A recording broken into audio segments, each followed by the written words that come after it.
Welcome back to game number 2. We have T1 Esports Academy, that's the correct name, against KDF Challenges. Game number 1 went T1's way, and with how crazy this series is going to become soon, because we're going to reveal some interesting stuff, I am very excited for the next few games. Crincy, how do you feel after game number 1? Our first game of casting 2 Korean Challenger teams? It's my first time casting this kind of competition ever, so I'm definitely very excited to see some new stuff, of course. And also, the point I ended on before the break, right, with T1 Esports Academy having a very dominant start and then kind of dropping the ball to some extent and then still finishing quite quickly. I'm also kind of worried for them because, I mean, they definitely have to show different picks again and again as we will approach a version of Fearless Draft that we will find out the details of later on, I guess. And yeah, it's definitely something that can also, of course, hurt Kwangdong Freecs challengers, as Bull just now lost on Kalista, and I think that's very huge because that was maybe like his trump card basically to really perform and just 1v9 or 2v8 out of the bot lane together with Quantum, and that card has already been played now and not to success, I dare say. Yeah, so let's talk about the very interesting rule we have here for this competition, which is Fearless Draft, okay? Fearless Draft is something people know about, but there are very different versions around, and LPL played the first round of their whatever stage the summer season was, the very first stage of the summer season, let's call it that, with Fearless, but with the version of Fearless that included the winning team having their champs banned if they won, but the losing team not having their champs banned if they lost. So it's a slightly toned down version of Fearless, but we are actually, if my information is correct, we are still to be confirmed, so don't take it with 100% certainty. But from what I've heard and what I've been told, the version of Fearless we're going to have here is actually the full version of Fearless. So any champion that was picked in any of the games is banned for the rest of the series, maybe apart from Game 5, to be confirmed. So this means with every single game, 10 champions or 10 more champions hit the ban list. So all the champions we saw in game number 1 are gone now. So Crincy, I think that is very exciting. We're going to see some wacky champions hit the rift today. Yeah, I mean, this is a chance to maybe see Elise again, maybe see Yorick again, as we discussed in the green room earlier. So I'm very happy to see some more unique picks, as this is definitely the plus side of Fearless. Whether it's just a thing that gives the biggest competitive integrity or not is something that can be discussed later on, as we, of course, are just very happy to just see some new spice in the competitive scene, so to say. So definitely looking forward for that one. And also how the teams just adapted it and who really has the bigger champion pool, as we currently see the first few bans already, and this to me looks like just classic bans, right? I mean, Smolder being taken out, Cassandra being taken out, also the Senna ban against Smash and Reckless respectively is something that's no surprise to us.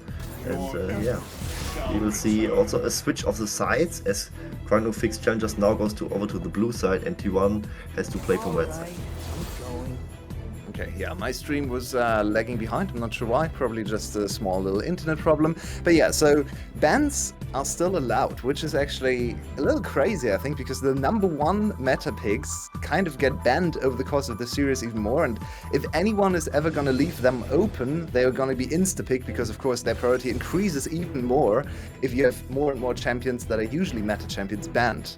So, this is going to be an interesting experience for everyone involved. KDF, of course, on the blue side now, and unfortunately, I once again can't really see what's happening, so Crincy, take it away. I can't see it either. Okay. Might be a Germany issue if it's just happening to both of us. Very likely, it could be. German internet is never to be trusted. Either way, I mean, if we just go a bit behind that, we can just see it in the Twitch feed. Either way, we just now see it's actually Lilia being locked in by the side of T1 and Renekton coming out, as that was a pick that has been banned on their own side in the first rotation bans in game 1 on blue side even. So looks like T1 Academy very highly values this Renekton pick, and it's potentially a flex, right? Could go towards the mid lane, but I think against a Corki, you probably would not want to have that one. So this is very likely just Dull piloting the Crocodile. And I think KDF actually getting very high priority champions still. After game number 1, we already saw the Skarner ban, we saw the Jhin ban. Corki, of course, is high priority, as we all know. So this first blue side draft here from KDF doesn't actually look like a fearless draft at all. It looks like high priority champions. So KDF in game number 2 securing themselves a very strong meta composition so far. Jhin now off the list for the rest of the games, so Corki as well, so that's a huge advantage for KDF. But now there's also a lot of pressure on this draft, because they kind of have to win with these champions now, because they're probably never gonna get these strong champions again, or in comparison to the meta, right? Because these are still very high priority champions, and we are going to get rid of those very quickly in the series. So a lot of pressure now on KDF to perform on blue side with the very strong champions. But Yul, wait, did you just call Jhin good? Unfortunately, I have to. It's the reality. I mean, he's not an ADC, but he's a good champion right now. And now I'm worried for you personally, because it sounds like you're dying or something. If it goes so far that you call Jhin a good pick in competitive League of Legends play, that's definitely a new reveal to me, I just gotta say. But aside from that, Skarner now being locked in, as you also mentioned, QH locking this one in for the jungle. I would say we have seen some Skarner top lane, but that is something that's getting rarer and rarer with the changes that happened to Skarner recently. So I wouldn't be too sold on that one. As I say that though, I remember Licorice and Dignitas played against Renekton as a counter pick very recently. They did lose that game, but I wouldn't say they really lost it because of the Skarner Renekton matchup. That was something that was actually kind of hard for Renekton, as he really struggles to bite his teeth onto the armory Scorpion over there. So that could still be a top lane Skarner. I actually think top lane Skarner would really help them out, because right now they are running into a little bit of trouble here. Ziggs is not available, and they don't really have any AP damage right now, so an AP jungler could help them. A Brand, for example, could come in here for KDF to kind of salvage their damage profile, because of course Corki, yeah, his abilities still deal AP damage, magic damage, but he's mostly an AD champion right now, so yeah, they are struggling a bit with their damage profiles right now, so I would actually love to see the Skarner being flexed into the top lane, and maybe a Brand coming in here. Maybe the Shyvana, they already hovered the Shyvana, so that's another possibility. Let's see what they are going to do. Okay. Rakan into Leona Aphelios. Sounds very risky to me, but okay, here we go. Rakan is the kind of supporter that you can basically play into anything, right? He just has such high skill expression that he just kind of gets away with a lot of things that other supports don't. Also noted, Jhin Rakan is a very disgusting level 1, so it's definitely something to watch out for, as they just hard lost a level 1 situation very, very hard. The gangplank is something where I'm kind of torn on, because on one side you have basically like no magic damage aside from the cannon barrage, but on the other end you have a very good amount of true damage with Corki and gangplank respectively, and gangplank is a surprisingly good matchup against the Renekton. As long as he survives the first few levels, he just doesn't die to Renekton, as he can just cleanse the stun, eats an orange in this K. And on that front, I think not having magic damage is kind of fine for them, as T1 Academy locks around the Syndra pick, which kind of fulfills the profile of having a good physical magic damage split kind of well, right? They have a lot of physical damage with Aphelios Renekton, and also the double magic damage mid-jungle duo, which could of course bite them in the back to some extent, but against a Corki, you probably do not need to worry about a Corki stacking resistances or anything like this, so it's probably fine. I think they watch too much of the Worlds stream that always goes on before Worlds, because this composition looks like 2020 Damwon. Like, look at this. It's Lilia, it's Aphelios, we have Syndra in the mid lane, Renekton in the top lane. This is some 2020 meta coming in. Unfortunately, Lilia right now is way less fun than she was in 2020, but still a great champion and an interesting draft. I feel like KDF really needs to win this game, because in my opinion, they've come away with a way more meta draft, way higher just priority level on champions. So if they lose this game, it's going to be really rough to come back into the series after already losing game number 1 in a matter of 3-4 minutes. So I want to see them try to be a little bit calmer in the early game, try to play the game out a little bit more on an even footing, and don't let T1 run away with this game as well. Yeah, I mean, definitely needs to fix the early game overall, but the draft is something that's already something that looks better to us than in the first game, where we the very sole other fact that they can just get heavily outranged by the enemy composition. This time it's a little bit more in the mix, as they definitely got a lot of better champions, as we said, right? And also a very good counter matchup in the top lane. Like Gangplank isn't really a meta champion, I would say, but he's definitely something that you can just play as long as you know what the opposition will really bring to the table. And here the Renekton was a very early pick. What I don't like quite as much is like having Skarner against the Lilia, because Lilia very much enjoys to play against these tanky champions that can't really kill her in a rotation or two. So Lilia will definitely have a lot of wiggle room in this game to really make her own kind of plays. And the Skarner, yeah, I mean, his ultimate just needs to sting, it just needs to land and finish off the Aphelios in the best case scenario for the side of Kwangdong Freecs. So Kwangdong Freecs definitely has options this game to really pull out ahead in this game, and they probably need to, as if they lose this one, they would be on the back foot and already in need of a reverse sweep to not get eliminated from the tournament. And actually, the more I look at KDF's composition, the less I like the Skarner pick. Because, once again, I feel like it doesn't really fit any of the other champions. Maybe Rakan, okay, but Rakan kind of fits everything, to be honest, so it doesn't really count. But if you think about the other champions, Gangplank, he likes to sit back, he likes to wait for his opportunity, he likes to play from range. Then we have Corki, same exact thing, especially the range part. Jhin even more so, just backline AD carry with a lot of CC and damage from long range, doesn't really want to get close. So what does Skarner really provide here? He's the only one who goes in, so if he's not ahead and not very tanky, he can die very quickly against this composition on the other side, and they have so much targeted CC to stop the Skarner from ever getting close to their carries. Think about Poby's E, think about Reckless's 3-4 forms of CC to stop the Skarner getting close to Smash, and even Smash himself can kind of defend himself with the purple gun. So yeah, I'm really not in love with the Skarner. Let's see what Courage can show us. Yeah, I would have preferred the Skarner to be top in that instance, right? I mean, the Gangplank is a nice answer, but I mean, there were still options, you mentioned them, right? Picking the brand, picking a Shyvana.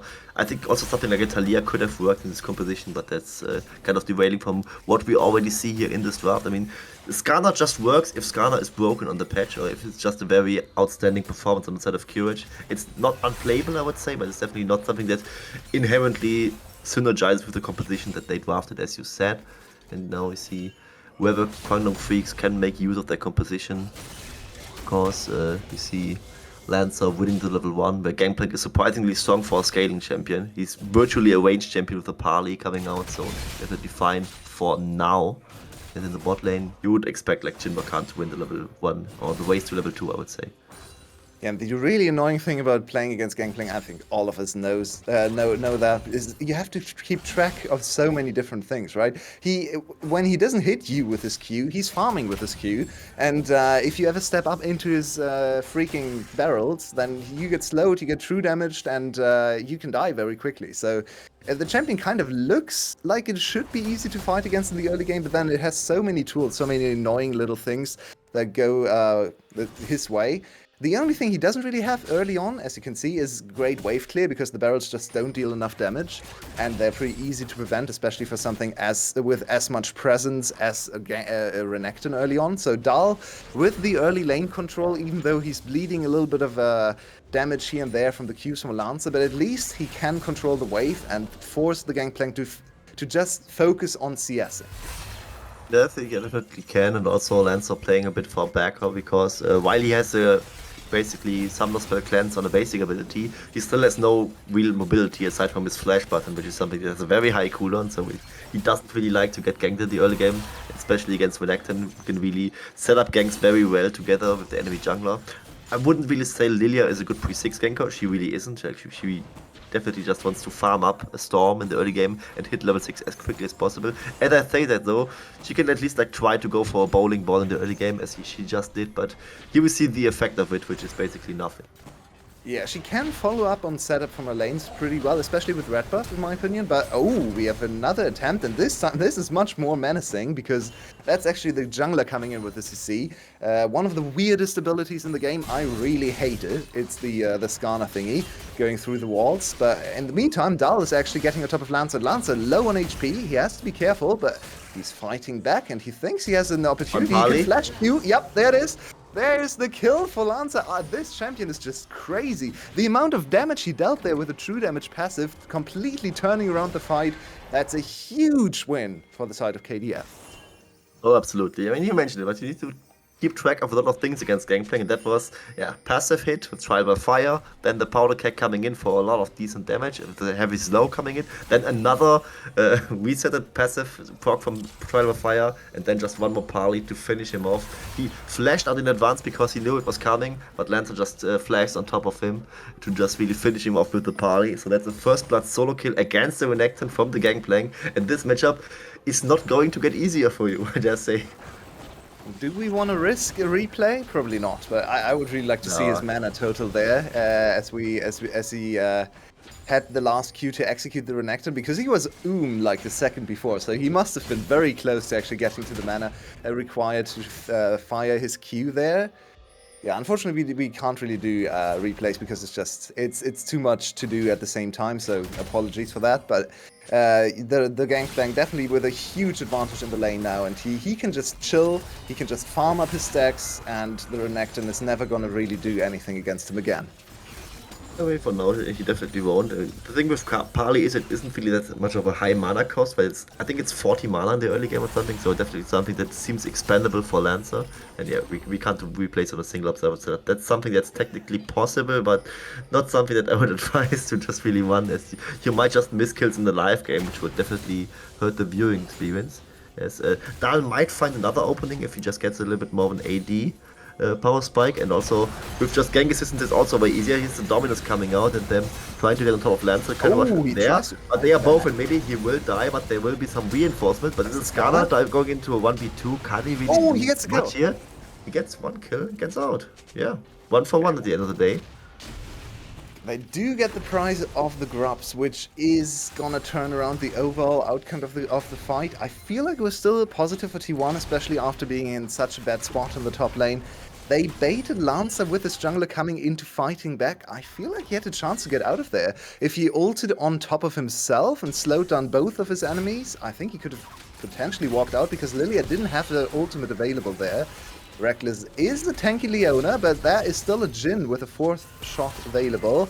Hits Smash instead, so now KDF with a very good position in the bot lane. They have good wave clear, of course, with Jhin traps, so this should be maybe one plating, but at least a very positive reset for the side of KDF's bot lane.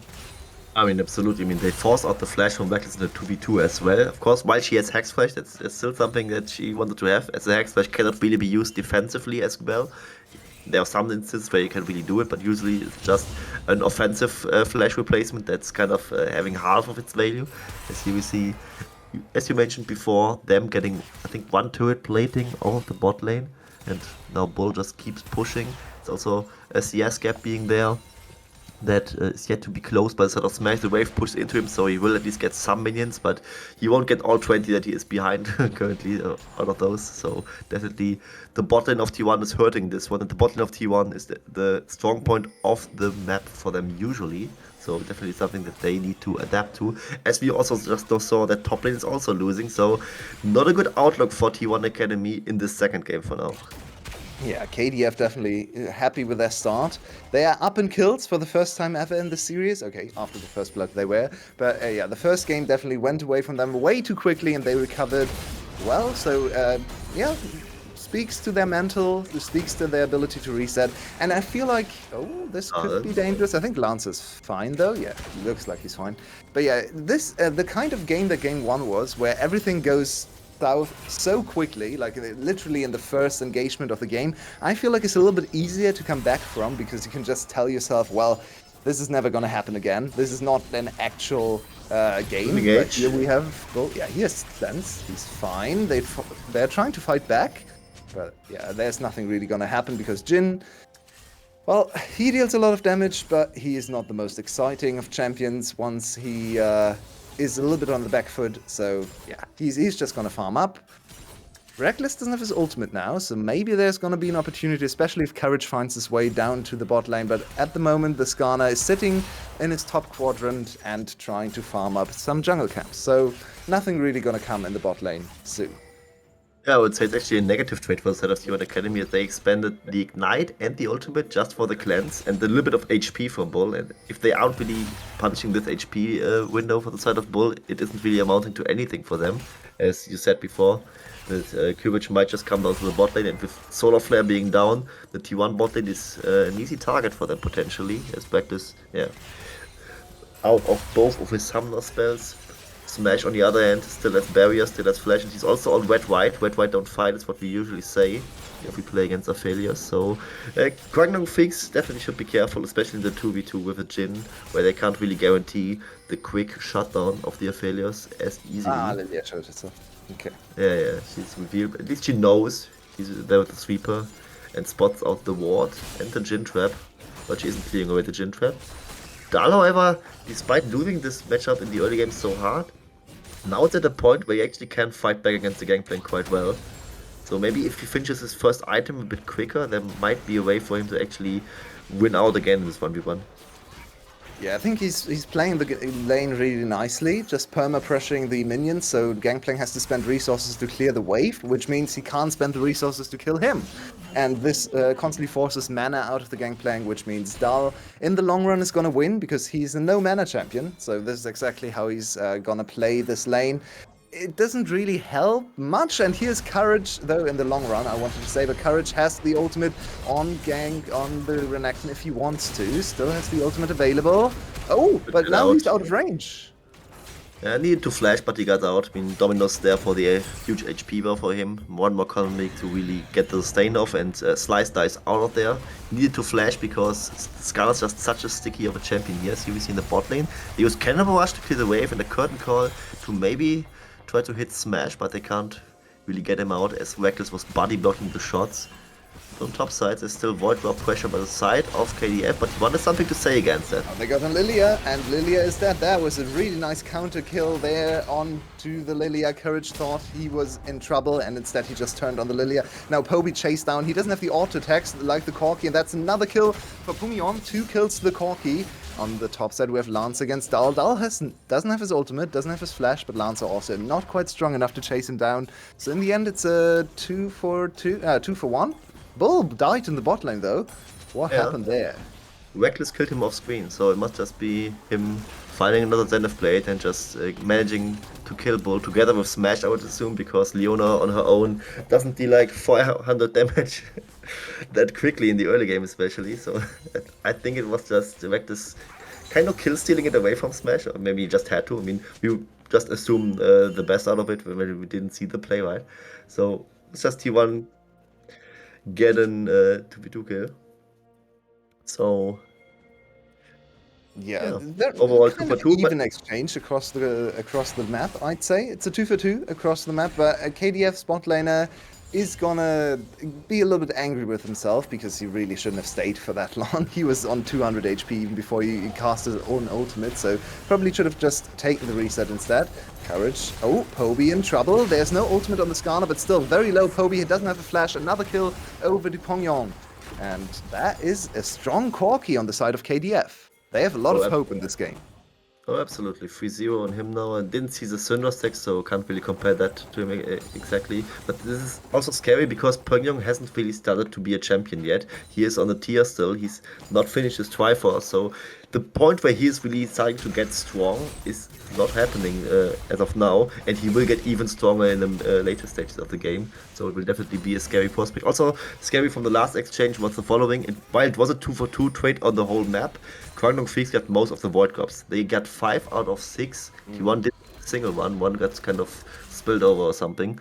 And this also means that they will get the Void Might buff as soon as they start to hit turrets. And they definitely can hit turrets pretty well with Gangplank and Skorky, the 2 Triforce champions in the side lanes later on. And it looks like they will get all 6 Void Drops even. That's a pretty big investment for the late game. The 6 Void Grubs can really turn the games around, especially even if you fall behind. If you get one little bit of an advantage and get to hit the towers, suddenly the 6 Void Grubs can really pay dividends. So definitely something to keep in mind. We have 2 Trinity forces ready. So right now, KDF, even though they are maybe the scaling side in this game, they are on a pretty strong item power spike right now. So this is their map to take, and especially with T1 not quite on their items yet. I think this is a risky fight to go for if you're T1.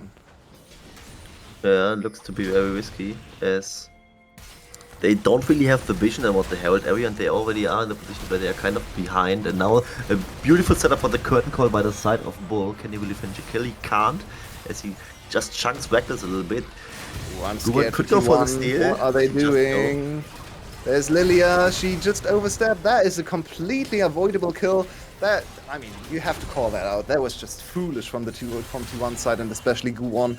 He just danced around, got hit by the skill shot, and yeah, just died instantly. Good punish from KDF. They are in firm control of the game. They secure yet another objective, which is going to open up another tower with the Void Mites from the 6 grubs as well. So yeah, KDF in a very strong position to equalize the series. Yeah, I really hated to see that, right? It was like the half contest, but they just go close to the worst of objective, all then worlds. they can't really contest it, but they still kind of want to fight it in case the enemy makes something stupid and expose them to the Herald, maybe bluntly to the smite of Guwon. He could maybe steal it, but he just walked close to the sun and just gets strung down, right? He could maybe flash the deadly flourish for the side of Bull to really just get out, but he also wasn't mechanically ready to do that, and now it's, yeah, as you said, the worst of both worlds. They gave away the Herald and another kill to the side of Courage and Tiscana. We kind of criticized the Skarner pick in draft, as it was not really synergizing well with the composition from Kwangdong Freecs challengers. But what I mentioned was the following, that if he just had a pop-off game and Skarner looks incredibly broken, he might just get away with it, and currently it just looks like that exactly will happen. Yeah, and also, as long as he doesn't overextend in the team fights, he's still a very strong tank, right? So even if he doesn't really get to play the Skarner fantasy of the 5-man ultimate, he can also just stand in front of his carries and provide a big front line and be annoying to anyone who's trying to dive past, right? So he doesn't really have to be the star Skarner. He can also just be normal tank Skarner, and that's good enough, especially after securing this kind of advantage. Now they have the Herald to pop the tower and then go into the dragon, so this is very standard play. Lancer, in the meantime though, is chasing the Lilia. This is a very strong state for the Gangplank right now. He's accelerated in this game, and that's always a bad sign. Absolutely, so we see the incredible Herald push. Curtain Call also coming out, and T1 Academy has to run for the hills. The poke is not really even letting that matter. But this shot is beautiful, as the Skarner ultimate just synergizes with the last shot of the Jhin. Smash also almost falling, but it's 2 kills already for the side of Kwangdong Freecs in a sequence of play where T1 was just retreating all the time, and they still couldn't all get out. Now Kwangdong Freecs in the mid game, 5,000 gold ahead at 17 minutes. The power spikes are coming out for the Corki, for the Gangplank, and this Skarner looks unkillable. And I have to say, I'm very impressed. Another kill randomly to Bo. I think Smash has had a little bit of a weird game, but his first death, so not too much to say there. But I have to say I'm very impressed with KDF. Not only have they recovered beautifully from game number 1, the way they're playing this game out is pretty high level in my opinion, especially considering these are challenger level teams, and this is not even the best challenger team from Korea. They have been very impressive when it comes to just grouping at the correct time, going for objectives, and just stringing together very good approaches to the dragon entrance and so on. So I feel like KDF, to me, in my mind right now, after watching these 2 games, are maybe the favorites now. Yeah, looks to me, right? Because T1 looked a lot less decisive in their win than Kwangdong Freecs looks right now in their supposed win, I dare say, because the game isn't over. I mean, it's only over when the next is exposed, but just gotta call it out as it is, right? The game looks pretty one-sided right now. 6,000 gold is the difference. The objective bounties are already spawning on T1 side, and it doesn't look like they can really do much in this game to really come back to it. I mean, what would really need to happen for them to come back, right? They probably just need to get a decent pick with Sundo or Failures or something. It's maybe the best bet, or like the 5-man solar flare by Kwangdong Freecs, or as you just now hinted at, right? Mistakes by Kwangdong Freecs challengers. That's really what T1 needs to hope for. I mean, if you look at the game state, we're 19 minutes in, and the enemy team has 2 non-stacked tier items, but they're already 6k gold ahead. That is not a good sign, ever. Lancer in trouble. He's probably going to go down to this gank, but I'm not sure if it's going to matter in the grand scheme of things. Nicely chained. Lancer, almost got away there, but in the end, the kill goes over to Guwon. Dal is going to pay the price, though, and it even goes back to Lancer now. The attack from the Jhin. This is why he's such a good champion, can follow up on any composition right now. In the end, it's just a 1-for-1, and T1 not successful, really, in trying to get a free kill in the bot lane. Yeah, there we see Lancer getting picked off, but it's also at the cost of Dal. So that in isolation is good for T1, I gotta say, right? I mean, trading even when so far behind is definitely playing in their favor, especially with all the comeback mechanics that exist in League of Legends. But this, of course, just a glass of water under the hot stone or something, so not something that can really make a huge difference here. As the Baron will spawn very soon, Kwangdong Freecs might just use that one to really pull out ahead in this game and break open the base of T1. We already saw earlier what can really be done with just a Herald charge and all the Void Mites coming out. Those Void Mites would also spawn if there's a turret push coming away from the side of Corki or Gangplank specifically. I don't expect the Jhin to really be close to turret range, as he can just play very far back with the Deadly Flurries, with the Curtain Call coming out. So it's basically just Kwangdong Freecs going for an easy siege from ahead, and if they play as clean as they played the first 20 minutes of the game, I would expect them to close this out in the next 5 minutes. Yeah, I agree. They now have finally have the Baron on the map, which is probably going to be the next big prize. The Baron plus Void Mites is just, it spells doom for the enemy team, and they have a very good composition to set up the Baron. I feel like even the Baron, the type of Baron that's born, sorry, I forgot the name of the airport Baron, but it's gonna help their team composition because they have such good zone control. They have the traps. They have Rakan, who's gonna hit the exact spot with this grand entrance. So it's funneling into this Baron area is gonna be very hard for T1. And yeah, KDF is already starting to secure vision in the top side. They have everything littered with their own wards, nothing left of T1's vision. So they are going to slowly approach the Baron. I think they're on it right now. And in the meantime, yeah, you see Lancer already backing off a bit, so he can teleport if needed. And here we have a very good Baron setup. T1 is going to approach, but their jungler is still very far away. And I think the Baron is going to be gone before the jungler even gets close. Yep.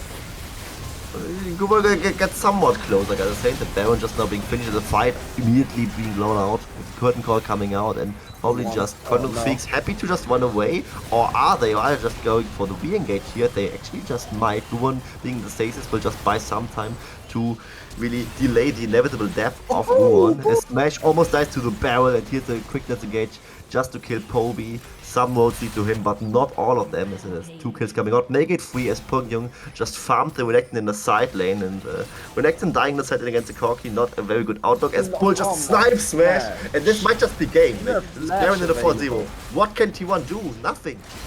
And this is 5 minutes faster than T1 in game 1. No, maybe 3 minutes faster than T1 in game 1. This is after not starting with a 5-kill advantage. So KDF, huge fight back. They had to win this game, in my opinion, because they got the much better picks, and they went to blue side, but they did stamp their authority on the series. They fight back after game number 1 disaster and look like a very decisive team. What a performance here. 22 minutes, 14-4 kills. Huge advantage for KDF now in the series, with a lot, with fighting back to a 1-1 game score, but it feels like they are the favorites.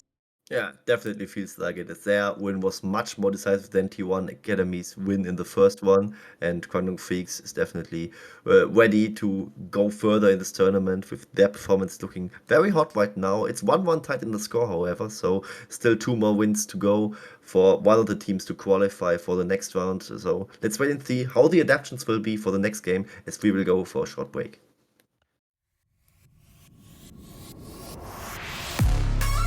KDA, should we show them how we do it every day?